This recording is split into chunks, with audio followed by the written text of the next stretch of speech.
ਖਤਾਵਾਂ ਵੱਲ ਮੁਖ ਨਾ ਵਟਾਵੀਂ ਸੋਹਣਿਆ,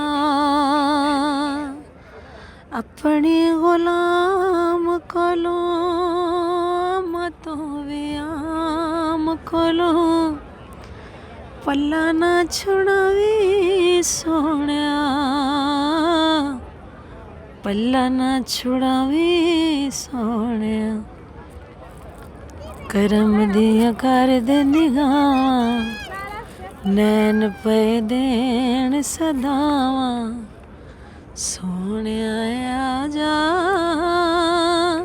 ਸਿੱਖ ਦੇ ਵਦੇ ਹੈ ਦੀਦਾਰ ਨੂੰ, ਸੋਹਣਿਆ ਆਖਰੀ ਸਾਵਾਂ, ਨੈਣ ਪਏ ਦੇਣ ਸਦਾਵਾਂ, ਸੋਹਣਿਆ ਆ ਜਾ ਸਿੱਖ ਦੇ ਵਦੇ ਦੀਦਾਰ ਨੂੰ, ਸੋਹਣਿਆ ਆਖਰੀ ਸਾਵਾਂ।